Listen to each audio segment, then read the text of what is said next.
Welcome to the Afterglow podcast, a space to practice Yoga Nidra informed by the ideas of Carl Jung and internal family systems. Each week we will work on a different life theme, giving us the opportunity to discover vast inner landscapes, sitting with all that life has to offer as we explore who we are. May the afterglow be as bright as the journey is deep.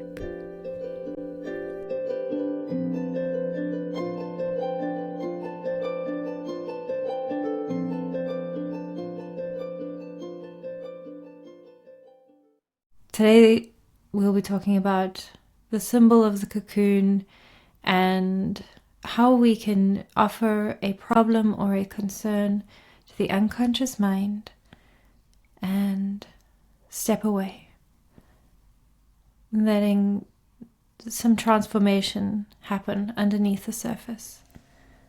Let's dive in. Today's episode is essentially a way to put a sense of conscious awareness to an idea or a question that we have. And we can ask our unconscious mind to sit with it and in time reveal an answer for us. There will be a follow-on episode in a few months so that we can go back into that inner sphere where you placed this idea or question and see what new position your unconscious has to offer you. The idea of a cocoon is somewhat self-explanatory. You're allowing all aspects of this question or idea to mix in, to dissolve, to reform, to slowly metamorph into a new thing that is made up of all parts and has the ability to serve you in a way that you currently can't imagine or see. The question or problem can be anything. I'll give you a few examples in a little bit, but before I do, I want to look at this from a Jungian perspective. This Yoga Nidra theme can map quite beautifully onto Jung's alchemical process. We don't have to have a complete understanding of each phase of the process, because it is a natural process. The unconscious is capable of doing incredible work beyond the awareness of the conscious mind. All we need to do is plant the question. We do this naturally all of the time. We find ourselves in a state of confusion or complexity, and we wonder how to resolve it. Later, perhaps a day or even a season goes by, and we find that we have more clarity. We have made space internally to digest the different aspects of the question or problem.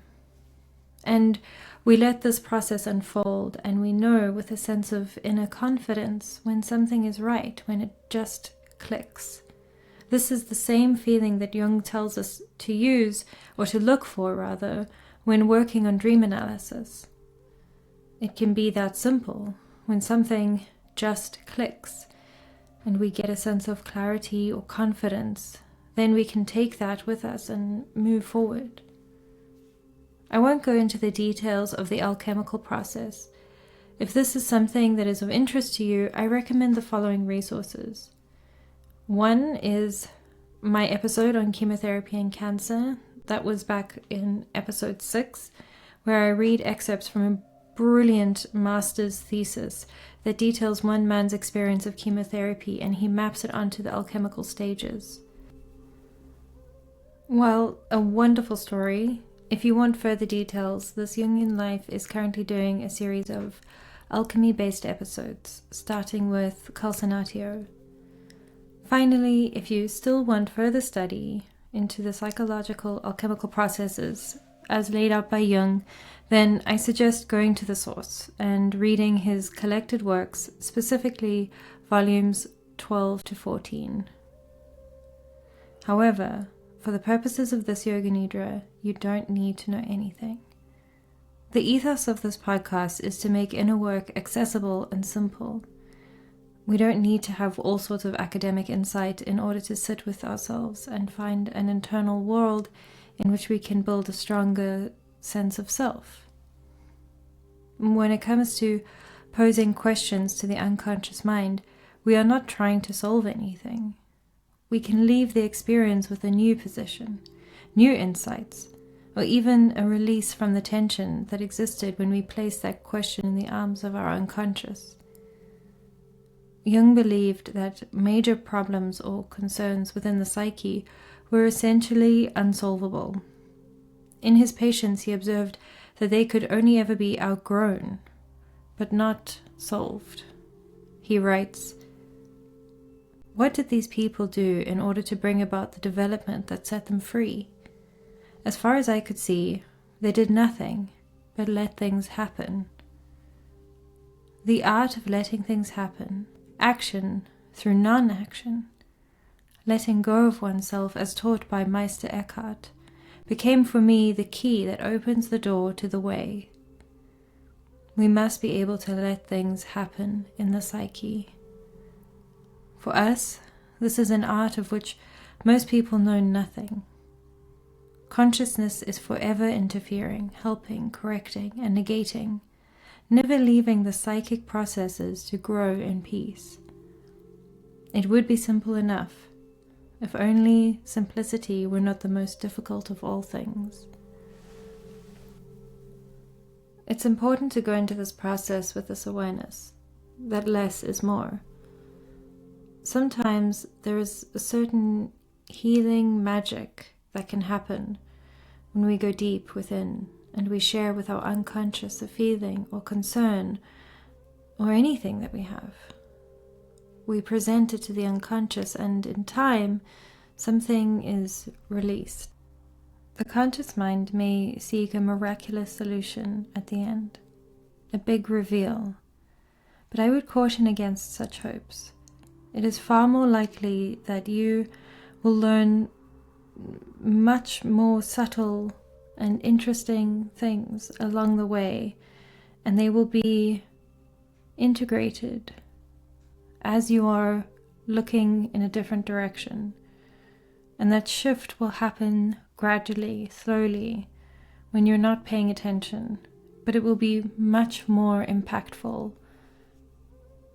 On this, the poet Rainer Maria Rilke writes in Letters to a Young Poet the following guidance: "Be patient toward all that is unsolved in your heart, and try to love the questions themselves, like locked rooms, and like books that are now written in a very foreign tongue. Do not now seek the answers which cannot be given you because you would not be able to live them.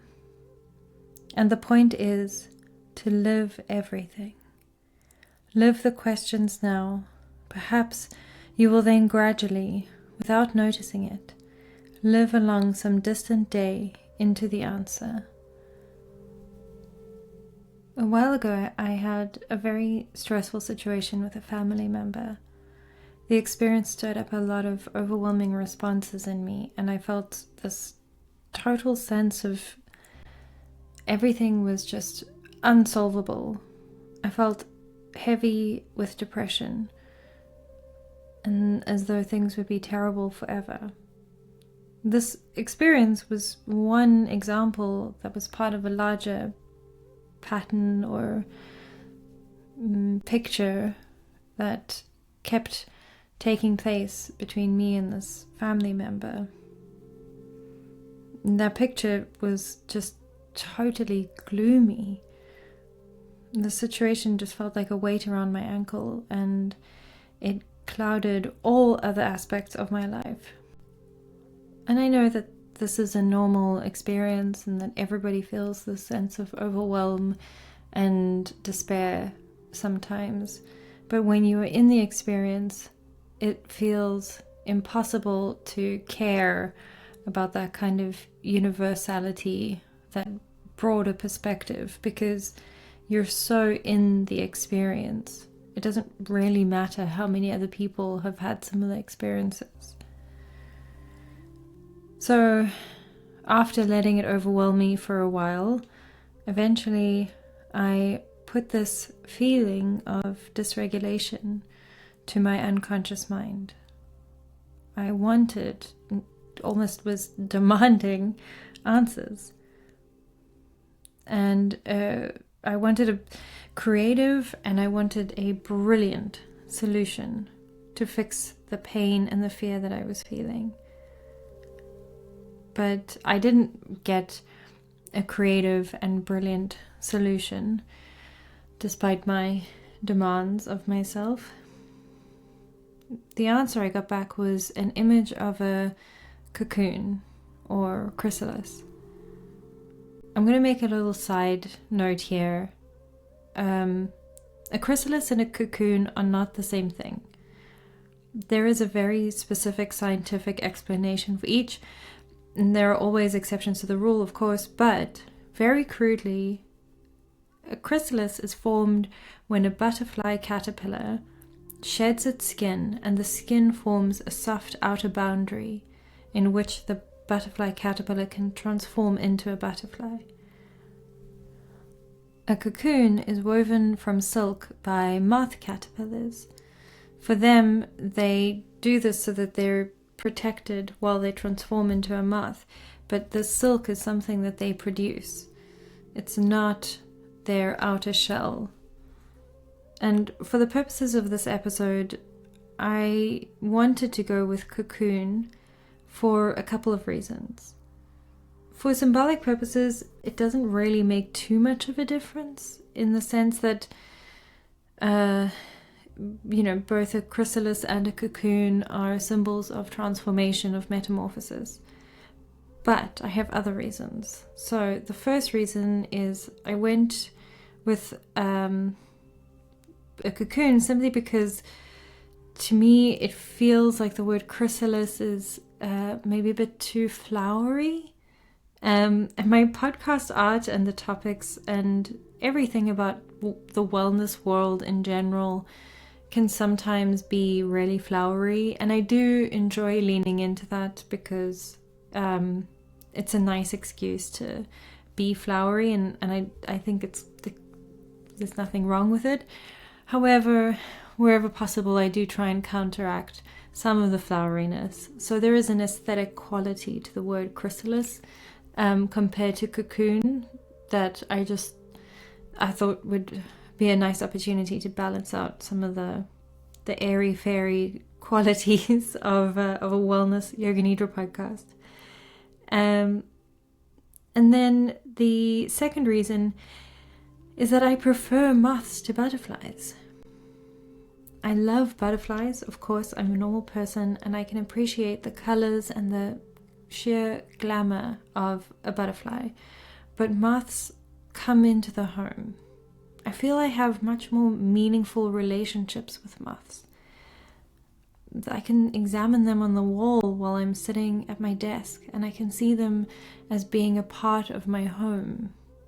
Moths have a bad reputation because people think that they eat their woolen jumpers, but it's only actually a very, very small percentage of moths that do this, and they don't even look like moths in the way that we typically think of what moths look like. So I feel like most moths shouldn't get blamed for the bad habits of a very small percentage of them. Plus, moths seek the light. They are crazed and obsessed over something that often can kill them. I think I like the fact that these creatures, they just come into the home uninvited. They are frequently misjudged and blamed for things they didn't do. And they're obsessive about light. And by comparison, it just makes butterflies seem like they have absolutely no personality.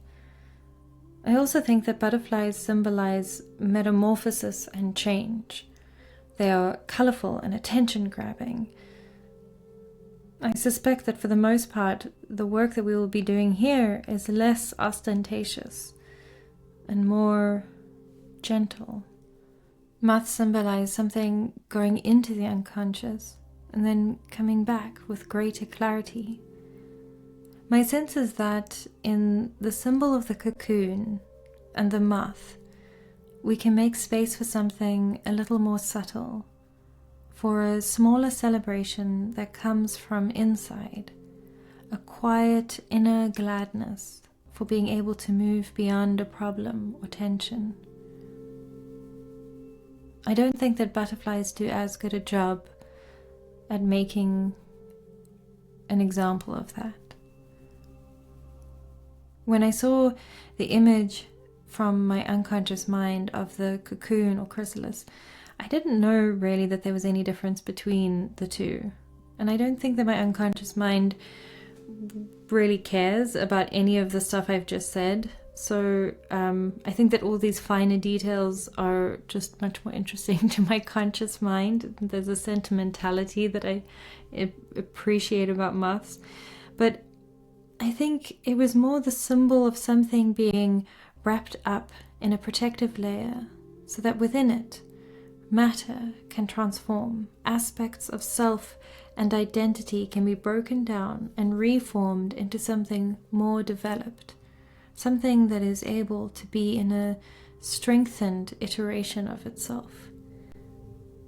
And I knew immediately that that is what my unconscious mind was offering me. It was saying, wrap up this concern and let it be.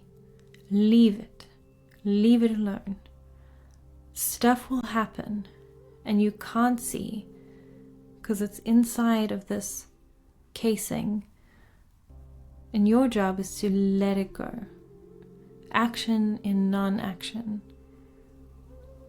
So I knew that that is what my unconscious mind was saying. Don't focus on it. It is only generating more pain and worry, and the more that happens, the more I have a sense of helplessness. So if I put it inside of the chrysalis or casing or cocoon, and I move on with my life, when the time is right, I can check back and see. And I felt better immediately. Not rid of the weight of my suffering, of course, but any small lessening of this weight was very welcome, especially in that time. So I began to cope better very quickly. I checked back in a few times over a period of a few months, and each time I got back the same message. Not yet. During this time, I had an infestation of the exact type of moth that does eat your clothes. They make these little gray cocoons above my bed. And the room that I was staying in wasn't my usual residence, but I was there for a few months visiting family and friends. So at first I just assumed that they were old cocoons from years ago, and that because nobody used that room, they just sort of sat there. I didn't think that they were current, and maybe saying that out loud seems stupid, but they're grey and kind of husky looking, so they look old. They don't look like there's anything happening inside of them. And it wasn't until one morning when I opened my eyes, and on the wall about 20 centimeters from my face, I saw something wriggling. A tiny cocoon suddenly had a small face sticking out of it. This little moth caterpillar, presumably busy at work building its cocoon, and I watched it, admittedly slightly horrified, but it disappeared inside the little face, but then it appeared out the bottom, and it was so tiny and so worm-like, and I didn't know what to do, so I just tried to gently collect it in a tissue, and I threw it out the window. But this was just the beginning.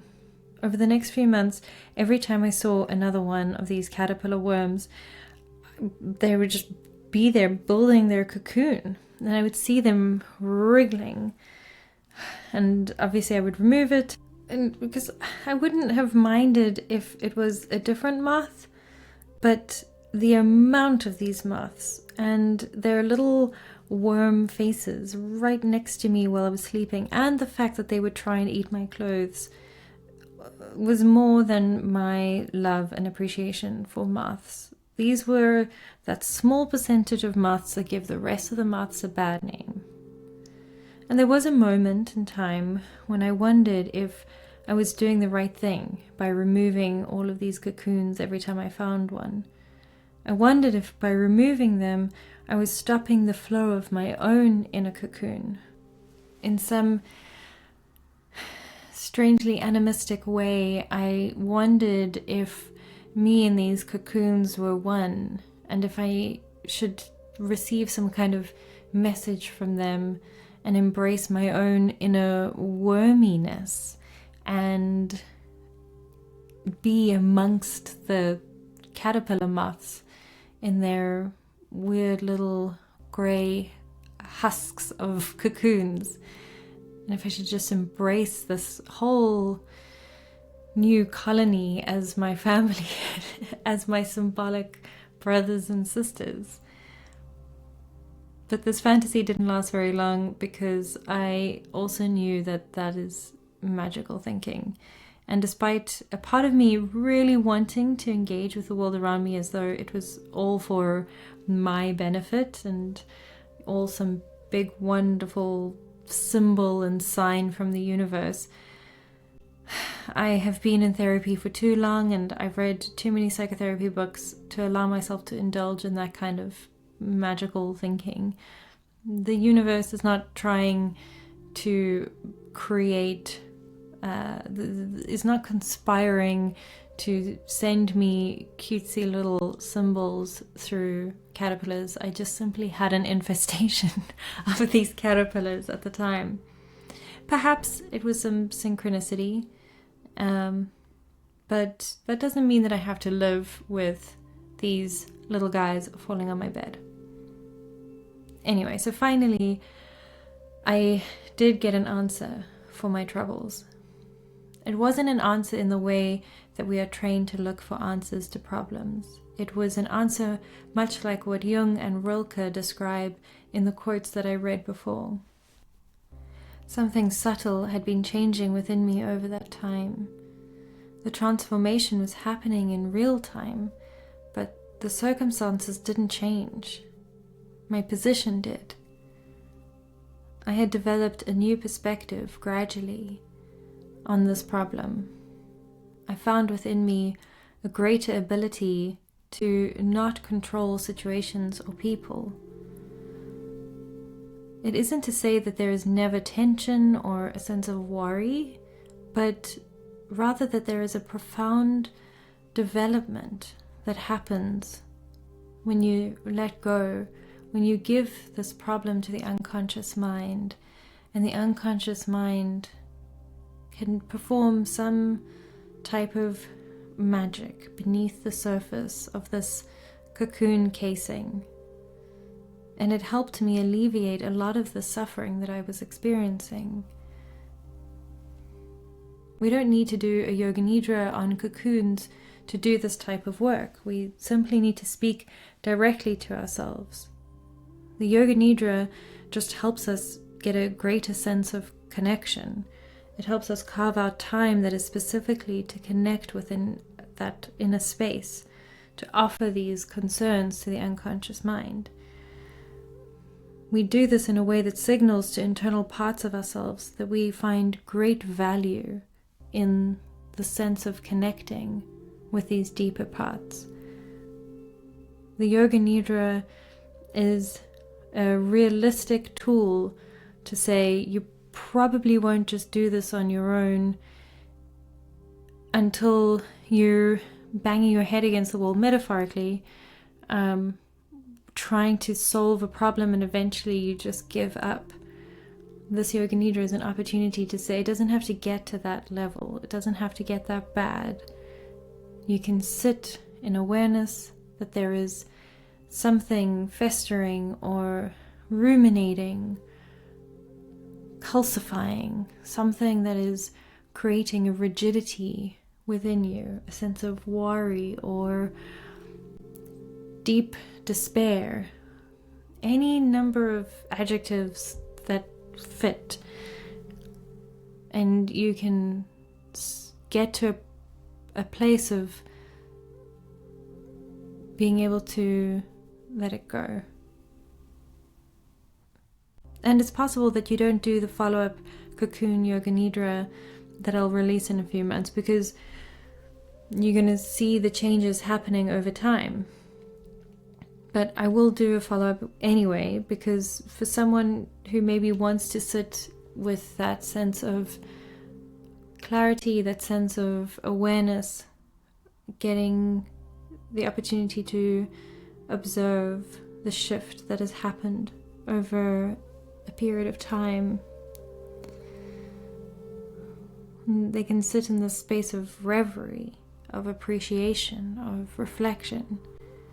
It's also possible that some of the stuff you bring forward may take years to work through, but I promise you there is a wonderful, wonderful magic that happens when we share a secret fear or tension or worry or idea with our unconscious, and we commit to our unconscious mind that we will consciously leave it alone. Some examples of things that you can put to your unconscious mind are perhaps a strained relationship with someone in your life, a persistent worry about something that can happen in the future. It could be a creative dullness, an uncertainty about a choice that you need to make. I wouldn't recommend using this practice for dealing with things like addiction or post-traumatic stress disorder. It's likely that you already have a sense of what you want to use this for, and I suggest trusting your gut. Don't do this for multiple things all at once. Start with one, and in time, as you have made space and resolved it, you can use the Yoga Nidra for another. In preparation for the Yoga Nidra that will be released in a few days, I suggest sitting with some of the options, and find one that you are reluctant to let go of a sense of conscious control over. Of course, you don't have to pick this one, but it's very likely that it's one of the ones that is most in need of letting go when you have the strong sense of resistance. After you have done this Yoga Nidra, I recommend doing your very best to step away from trying to consciously fix the problem. When your mind wants to fix the situation, remind yourself that a deeper part of you has not forgotten this concern. And if a person in your life is acting out their side of the problem, their part of the sort of theatrical play that is creating this inner burden, just observe. Try your best not to respond. Try to be neutral and give it as much space as possible. I hope that this experience offers a significant transformation that alleviates suffering and frees you up to live your life more freely. And I'll close off with a quote from Percy Bysshe Shelley. "The desire of the moth for the star, of the night for the morrow, the devotion to something afar from the sphere of sorrow."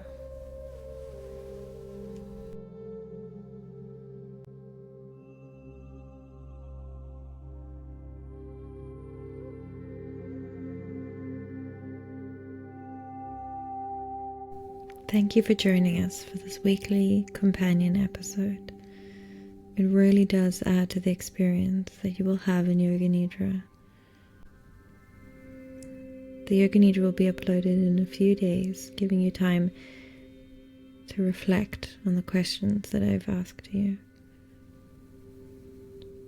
Please subscribe to receive notifications for this new Yoga Nidra episode, as well as for future ones. Thank you for adding your light and kindness to the world, and for doing this important inner work. May the afterglow be as bright as the journey is deep. See you soon.